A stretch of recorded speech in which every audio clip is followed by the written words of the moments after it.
She sat alone by the window, staring outside as other children played joyfully with their parents.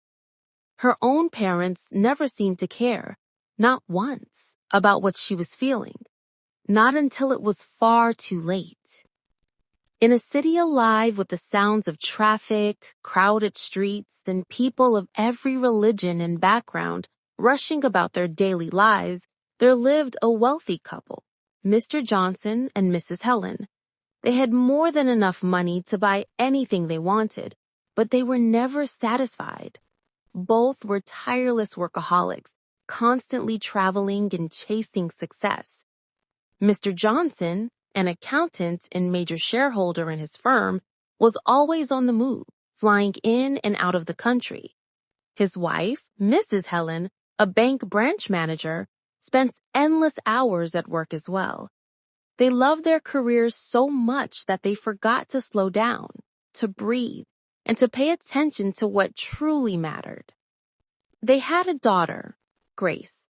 She was only 9, bright and sharp in her own way. Born with a silver spoon, Grace never lacked toys, clothes, or comfort, but she lacked something far greater: love and time. She spent her days in quiet sadness, watching her parents come home late every night, too exhausted to even notice her presence. Frustration built up in her small heart until one day she shouted something she never thought she would say. "I wish you both were gone from my life." Helen simply smiled tiredly, dismissing the outburst as childish anger. She told herself she'd make it up to Grace later. After all, kids get upset all the time, don't they? But apologies lose their meaning when neglect becomes routine. The next morning, Helen dressed Grace for school, dropped her off without much conversation, and hurried straight to work. Grace kept her feelings locked inside. If they wouldn't listen, why bother speaking at all? But everything changed that day, in a single heartbreaking moment. One morning, Grace was being hurriedly dressed for school by her mother. Helen was almost late for work. It was an important day for her, and so as usual, she rushed out of the house. She dropped Grace at school without much more than a quick goodbye, and sped off to her office. When school ended that afternoon, Grace waited patiently for someone to pick her up. Her mother had promised to come for her that day. But hours passed. Grace waited 1 hour, then 2, then 3. No one came. Mrs. Helen had gone home so exhausted from work that she collapsed on her bed and fell fast asleep, completely forgetting her daughter was stranded at school. Little Grace grew frightened. The sun was beginning to set, and the once busy schoolyard had emptied. She feared her parents had forgotten her completely, or were just too busy with work to notice. Unable to wait any longer, she decided to go home on her own without telling her teacher. On the lonely road, something terrifying happened. 2 hefty men appeared out of nowhere. One of them grabbed Grace, and before she could scream for help, they dragged her into the bush. She tried to struggle, but the men were far too strong. A rough cloth was tied over her eyes, plunging her into darkness. Grace was trembling, her small heart pounding so loudly she could almost hear it. Hours later, the kidnappers removed the blindfold. As Grace blinked and looked around, she saw other frightened captives, teenagers and adults alike. Her tiny frame and tear-stained face made her look even more vulnerable among them. She whispered the only thing she knew to do, a desperate prayer for rescue. The next day, hope arrived, in the form of distant police sirens echoing through the bush. The criminals panicked. Their hideout had been discovered. Faced with capture, they abandoned their victims and fled to save themselves. The hostages scrambled to free themselves and run. Grace had no idea where she was, but she followed the others and bolted out of the bush. When she finally reached the roadside, she looked around in confusion. Everything was strange. The kidnappers had transported them far from home. So far, Grace didn't even recognize the city. For days, the 9-year-old wandered the unfamiliar streets alone. She was hungry, tired, and scared. People passing by barely glanced at her. Some assumed she was just a beggar and ignored her. Grace's small legs ached from walking, and her stomach growled from lack of food. Then one terrible moment changed everything again. While trying to cross a busy road, Grace, weak and dizzy, stumbled straight into the path of an oncoming car. The vehicle struck her, and she collapsed, unconscious. The couple inside the car screeched to a halt, horrified. Rushing out, they saw the little girl lying motionless on the ground. Fear shot through them. They had just hit a child. Without hesitation, they lifted her gently and sped to the nearest hospital, praying she would survive as they sought urgent medical help. 24 hours later, Grace slowly opened her eyes. The bright, sterile room around her was unfamiliar. Its white walls and faint smell of disinfectant made her feel even more lost. Confused and frightened, she tried to sit up, but her head throbbed. A female doctor walked in, surprised to see her awake. "Hey, little girl, how are you feeling?" Grace just stared, disoriented. Her mind was blank. She couldn't remember what happened, where she was, or even why she was there.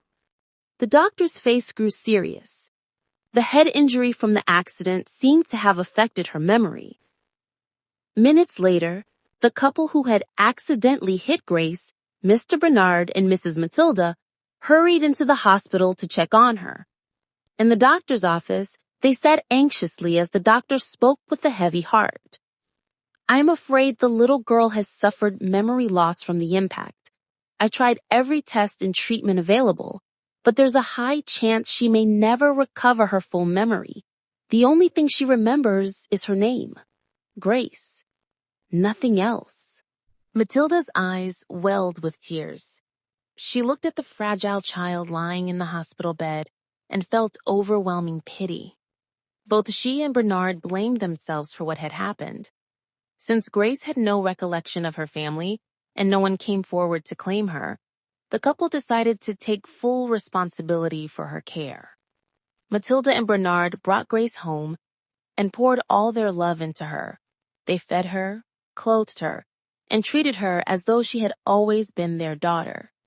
Months passed, and when no relatives appeared to claim Grace, they made a life-changing decision. They gave her a new identity, their surname, and a family to belong to. For Matilda, who had long suffered from infertility, Grace was a blessing in disguise, a child she thought she'd never have. Together, they raised her with tenderness, giving her not just food and shelter, but also love, hope, and a future. Grace was enrolled in school and thrived in her new home. She grew into a bright, confident, and beautiful young woman, making her foster parents proud at every turn. Bernard and Matilda supported her through every step of her life, cheering her on as she excelled in her studies. 13 years later, Grace had blossomed into a remarkable woman. At 17, she entered university. By 22, she graduated and became a successful businesswoman, launching her very own hair brand. Her foster parents were overjoyed, celebrating every achievement and showering her with unwavering support. But then one day, everything changed. The truth about Grace's past, long hidden, was finally revealed. 6 years ago, Mrs. Matilda Reynes worked as the chief financial officer of a pharmaceutical company.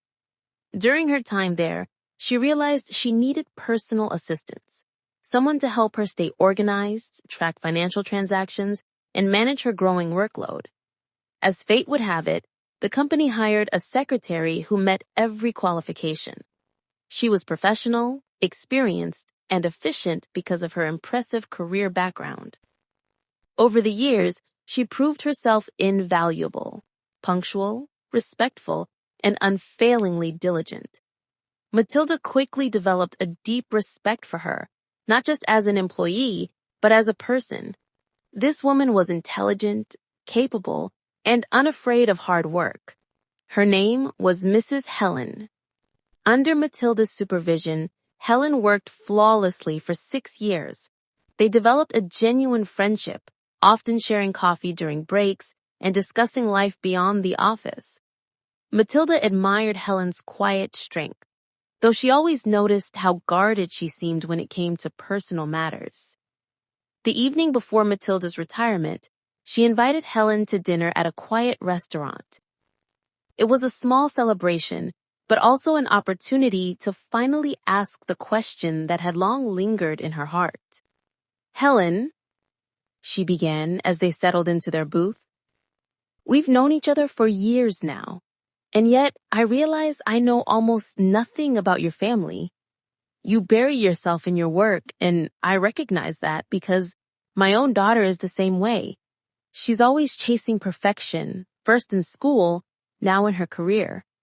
I can barely keep up with her intelligence." She smiled warmly, then leaned forward. "But you wear that same drive on your face. So let me ask you again. What's your story?" Helen froze. For years, she'd avoided this conversation. Tears welled up in her eyes, and her voice trembled as she finally broke down. "My world ended 13 years ago. I lost my only daughter. Because of me, my selfishness, my obsession with work, I neglected her. I was a terrible mother, and I can never be forgiven, not by God, not by anyone. I ran from my sorrow and came to this city to start over, but I can never escape the guilt."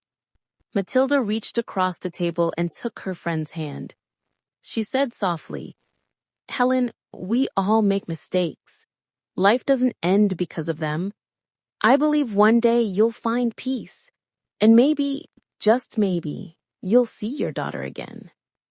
Helen wiped her tears as Matilda's words gave her a small spark of hope. "Listen," Matilda added with a smile, "tomorrow is my retirement party. I'd love for you to come. You'll get to meet my family, especially my daughter. She's so much like you, it drives me crazy sometimes. But I love her more than anything. I think the two of you would really get along." Helen hesitated, then nodded. "I'll come," she whispered. After dinner, Matilda dropped Helen off at her apartment, then went home to prepare for her big day, unaware of how much tomorrow would change both of their lives. The next day, Mrs. Matilda Reynes arrived at her company for the last time as Chief Financial Officer.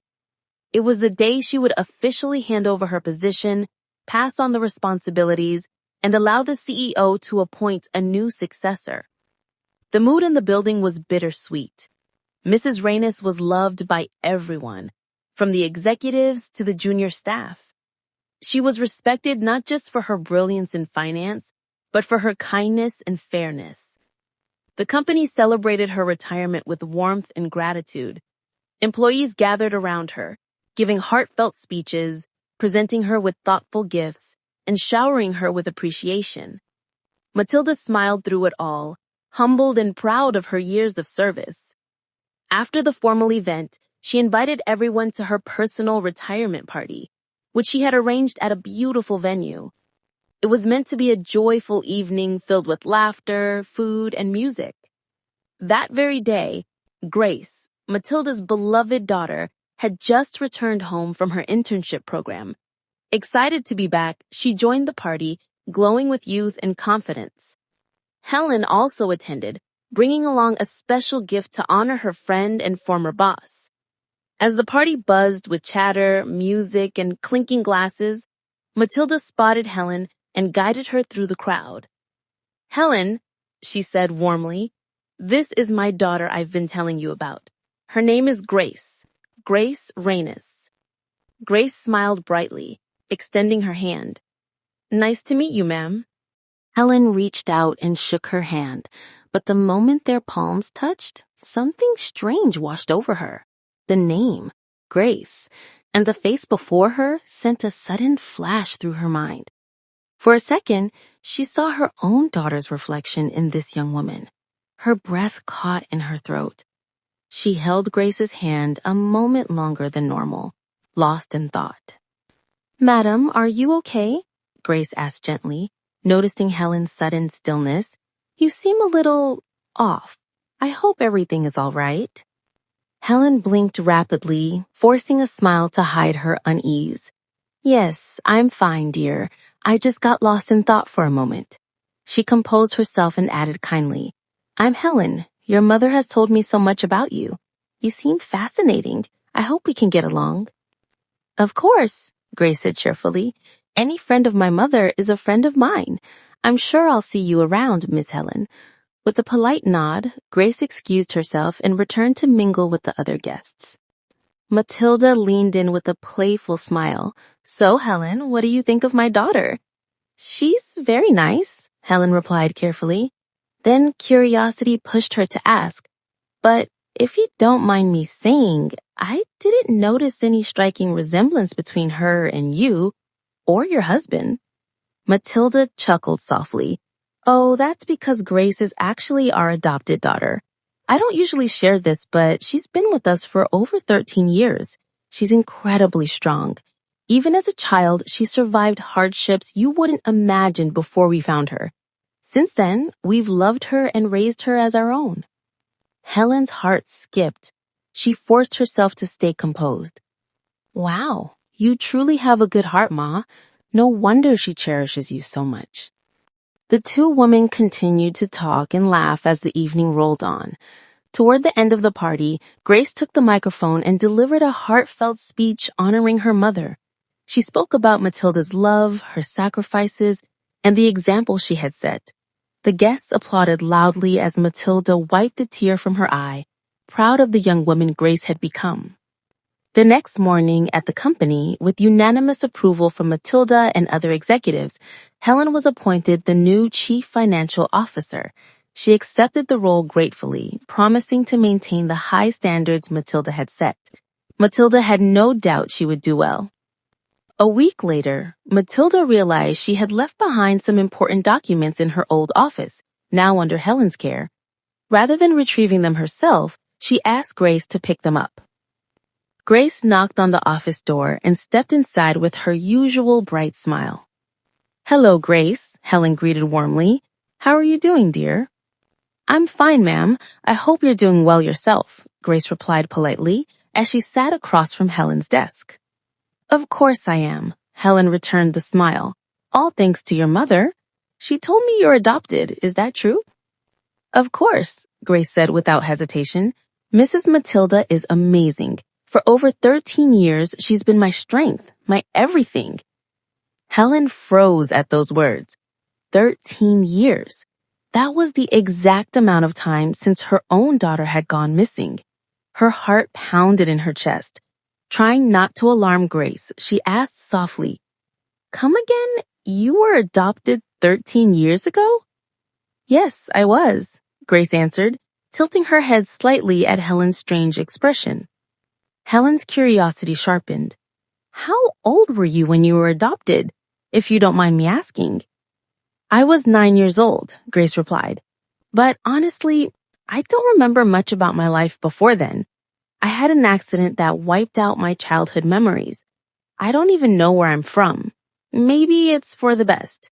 She smiled faintly, but Helen barely heard her. Every answer Grace gave struck Helen like a bell ringing deep in her soul. She stared at the young woman, her throat tightening. Could this be? Was it possible her daughter was still alive, right in front of her, after all these years? When their conversation ended, Grace stood up, waved goodbye, and left with the documents. Helen sat motionless in her office chair, her mind spinning. The strange feeling she'd had from the start, the way Grace's presence tugged at her heart, was no coincidence. Helen pressed her hands to her face, whispering to herself, "Could it be? Could she really be mine?" For the first time in years, she couldn't calm her restless heart. During the weekend, Helen decided to visit Mrs. Matilda's home, hoping to get some advice and spend time together. It was the first time Helen had ever stepped foot inside Mrs. Matilda's residence. As she sat alone in the quiet, elegantly decorated living room, waiting for her host, her eyes wandered across the walls. They stopped at a framed photograph taken about 10 years earlier. Mrs. Matilda and her husband smiling warmly, little Grace standing happily between them. Helen froze in disbelief, staring at the image as though it might vanish if she blinked. She picked up the frame with trembling hands, her heart pounding harder with every passing second. Her eyes welled with tears as a chilling realization sunk in. I have been talking to my long-lost daughter all this time, and I didn't even know it. She whispered shakily to herself, her voice cracking under the weight of shock and sorrow. A few minutes later, Mrs. Matilda walked into the room and immediately noticed Helen's red, tear-streaked face as she stood near the mantel. "What's wrong, dear?" Matilda asked gently, setting down a tray of refreshments. Helen quickly wiped her tears and forced a weak smile. "I'm fine, Ma. I was just admiring this beautiful family picture of yours." Matilda studied her face closely, sensing that there was more to her distress. She placed a comforting hand on Helen's shoulder and said reassuringly, "Don't worry, my dear. The universe always has a way of surprising us when we least expect it." They moved to the couch, but Matilda couldn't ignore how Helen's face still carried the unmistakable tension of someone holding back deep emotions. "Please, talk to me," Matilda urged, her tone full of concern. Helen looked down at her clasped hands, struggling to find words, but finally she took a shaky breath. Now, you might be wondering, how did Helen end up like this? What happened between her and her husband, Mr. Johnson, all those years ago? Let's go back in time to 13 years earlier. 13 years ago, Helen began, her voice low and uneven. It was a Tuesday morning. I remember it clearly. I woke up early to prepare my daughter for school. That day was important to me. I had major meetings, speeches to deliver, so much to organize. I dropped her off at school in a rush and went straight to work, my mind completely buried under deadlines. By late afternoon, around 4 p.m., I was exhausted. I wrapped up my tasks, drove home, and lay down just to close my eyes for a moment. When I woke up, it was already 6 o'clock. That's when I remembered I hadn't picked her up, my only daughter. I panicked and sped to her school, but when I arrived, they told me she had already left, trying to walk home on her own. She didn't even know the way. I was terrified. I felt like the worst mother alive. Helen's voice broke as the memories flooded back. I searched everywhere, called every friend, every neighbor, but she was nowhere. When my husband got home, he found me crying uncontrollably. I told him our daughter was missing, that I had failed her. That night, he was crushed, completely broken. The next morning, we went to the police and filed a missing child report. They promised to search. For days and weeks, they looked for her everywhere they could, but nothing. I couldn't sleep, I couldn't eat. My daughter was my reason for everything, and I had lost her through my own stupidity. Helen wiped her tears, her voice trembling even more. One day, the police brought back her school uniform they'd found abandoned in a bush, covered in dirt. They told us to prepare for the possibility that our daughter might be dead or gone forever. But I refused to believe it. I begged them to keep looking. They searched for 8 long months, but in the end, they stopped. I never forgave myself. I blamed myself every single day. My marriage began to crumble. For 5 years, my husband and I lived in silence and sorrow. We hardly spoke. Our grief poisoned everything. We became strangers to each other until finally we separated. Helen took a deep, shaky breath. To escape the pain, I moved to another city 6 years ago, trying to start over, to bury the guilt. And that's when I met you, Ma. But inside, I've always carried this belief that I'm a terrible mother, a mother who lost her child and doesn't deserve forgiveness. Tears streamed down her face as Mrs. Matilda leaned forward and held her hands gently. I'm so sorry you've carried this pain for so long, Matilda said softly. But you mustn't punish yourself forever. God forgives you, even if you struggle to forgive yourself. No one is perfect, Helen.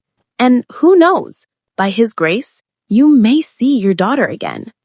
That's the thing, Ma, Helen said suddenly, almost blurting it out. I have seen her. You have? This is wonderful news. How? When? Where did you find her? She asked eagerly. Helen shook her head, torn between joy and anguish. It doesn't matter how. I can't face her even if I wanted to.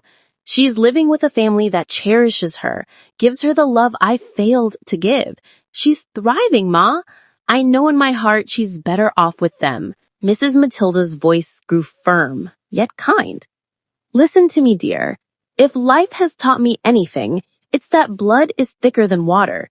No matter how far you've fallen or how much you've suffered, family can forgive and accept you. You only have to be willing to reach out and embrace it. Helen nodded silently, but inside her mind was in turmoil.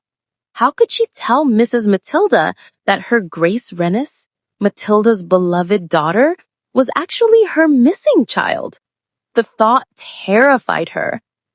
After much reflection, she decided to keep her secret for now, staying at a careful distance while watching over Grace like a silent guardian.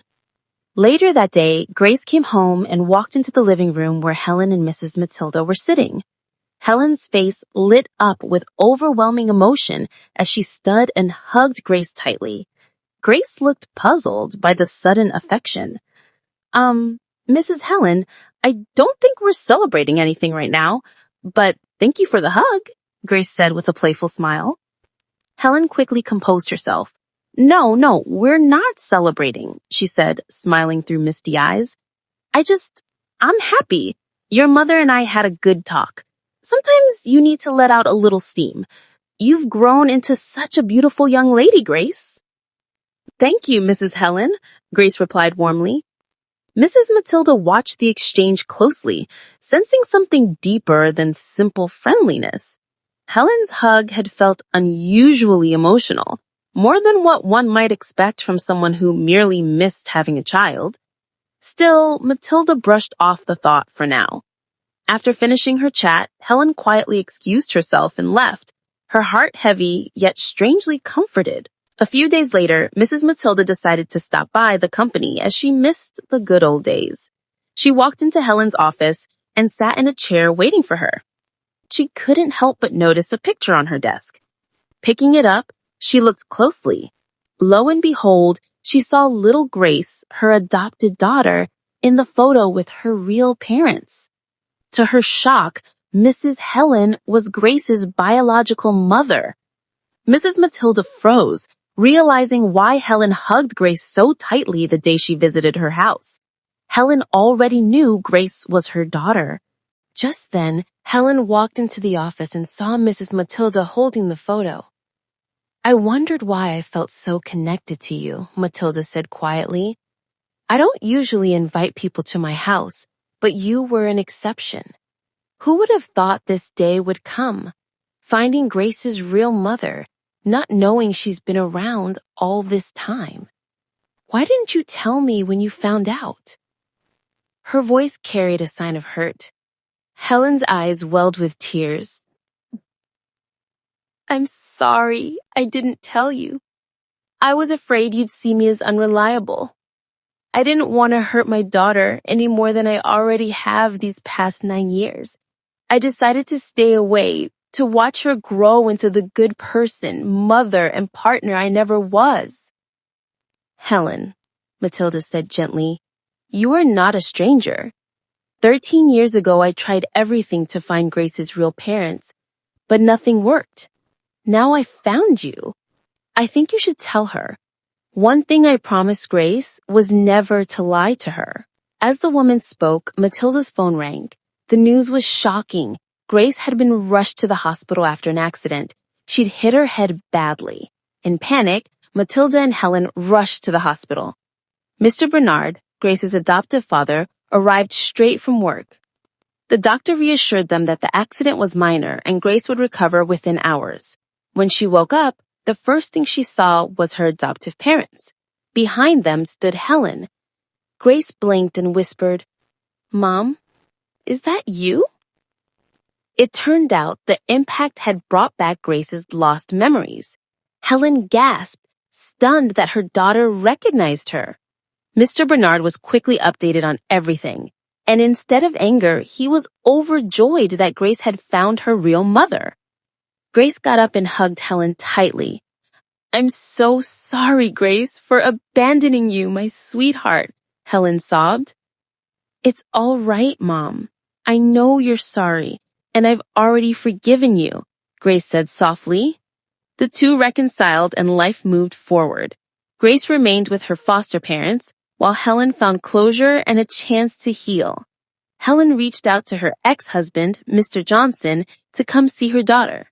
When he finally met Grace, he was overwhelmed with happiness, but also grateful that she was loved and safe with the family who raised her.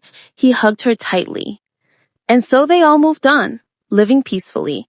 Grace found the missing piece of herself and was no longer half a person, but whole and fulfilled with both her real parents and her adoptive parents by her side.